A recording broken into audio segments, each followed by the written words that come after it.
Hey guys, so here for another episode of the Tristan Files Corona Annex. So I've been dark on all of my social media for the last few days, because so in our last episode, I had the first sort of practical, tangible, as it were, result of the global pandemic going through, where my running group cancelled their normal Monday run. However,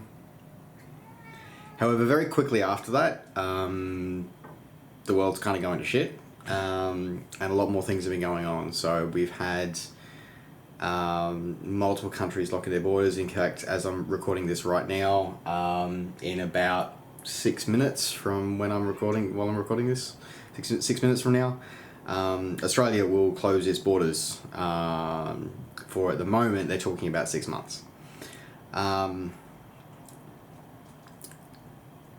So there's no way in or out, basically. From a few minutes' time. Beyond that, the US has Europe's become what Hitler tried it to be, Fortress Europa. They've actually sort of done that. They've locked all their borders up, and New Zealand's done the same. I don't know if New Zealand's done the same yet, but the US has now issued a level 4 travel warning. So there's no basically saying do not travel.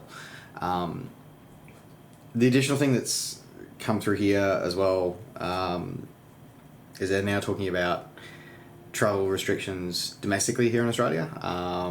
Tasmania has locked itself up, so nobody in or out, unless you're a resident.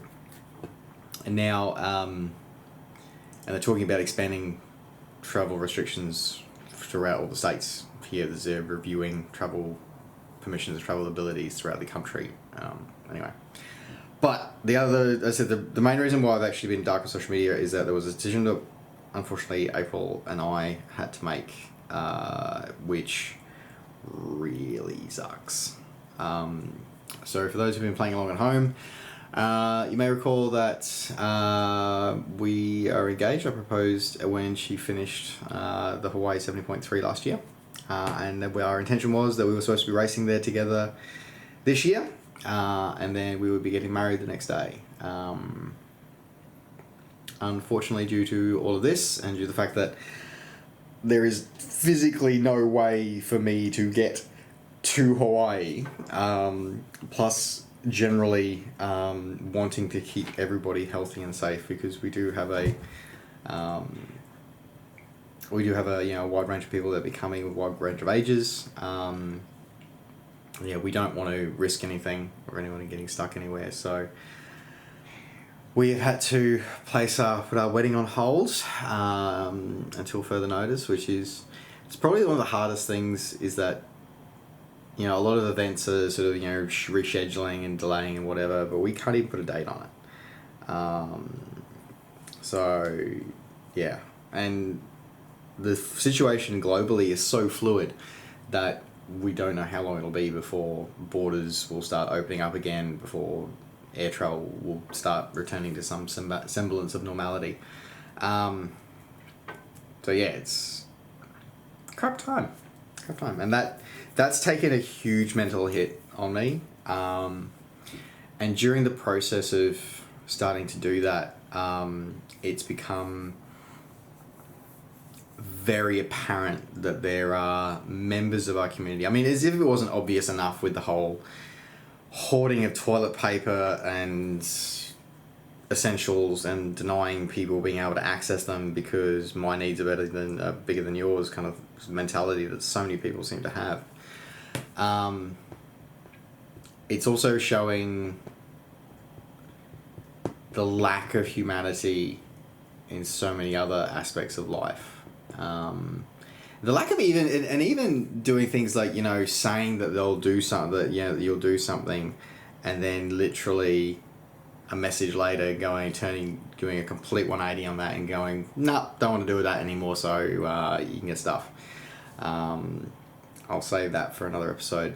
But yeah, that's a ongoing saga at the moment. We'll see how that goes. But yeah, so it's done one hell of a number on me mentally. So I've been dark for a few days on that, so apologies, but still here, still going on.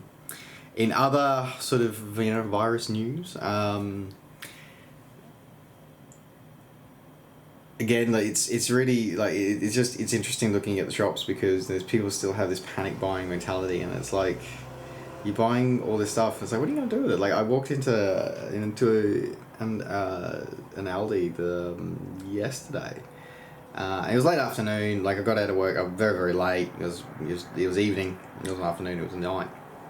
I got out of work late, so I got trundled over, and like the shelves were empty. Like, there was not a single piece of no meats of any description left in the cold aisle. The milk was gone. Long life foods. But it's interesting what's going. Some pasta's going, rice is going. Actually, rice was still there, but pasta was going. Baked beans were going, but tin spaghetti was fine. It was just weird what was going, what people are holding on. I've never seen the freezers empty. The frozen vegetables are normally overflowing. There's normally plenty there. There's nothing there, and I'm like, how big are people's freezers at home? Do they have? Is there a secret market in giant chest freezers? Is there a secret market of them? There's a whole heap of them or something? I don't know. Anyway, because it's I don't have a lot in mine, but anyway.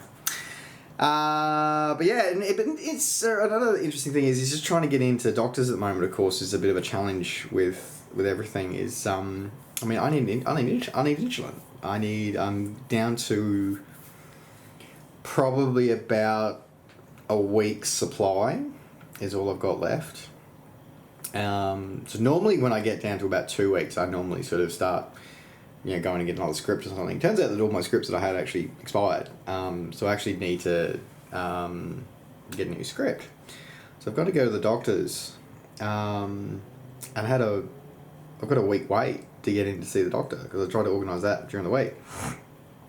And they can't see me till middle of next week. And I'm like, that's going to be pushing it. I'm barely going to have enough insulin left. And it actually got me a bit concerned. And, we're in this thing at the moment where every company under the sun is telling us how they're managing COVID-19 and their response to it. What was interesting, I got one from a couple of from Dexcom. I can't remember if I talked about this last episode or not, but I got one from Dexcom saying that they were fine as long as people didn't panic buy. But yeah, so and it's actually, again, it's the problem is what I'm concerned about is that it's that whole, when one person starts panicking, the thing that's actually the most dangerous. Yes, don't get me wrong. This disease is very dangerous. We need to make sure we maintain good hygiene. We follow all the guidelines from our nation's scientific bodies. So no pseudoscience here, kids. Sorry, Anthony Mundine. It's not a hoax. It's not here to pump your bodies full of mercury. Sorry, this is actually real. If you don't think it's real, please feel free to go to Wuhan and well, actually, maybe not Wuhan so much at the moment. Probably go to Italy right now and see what it really looks like. So follow good advice and all that kind of stuff. But it's terrifying that the thing that's most dangerous actually out of all of this is actually us and our emotions. They're actually the most dangerous thing throughout all of this reacting with knee-jerk fear and knee-jerk reactions and fear. That's actually causing more damage, I think, than everything else. But I guess we'll find as a new reality breeds as the day goes on. Anyway, so yeah, I'm pretty emotionally gutted and pretty out of it. We'll probably continue to be for a while.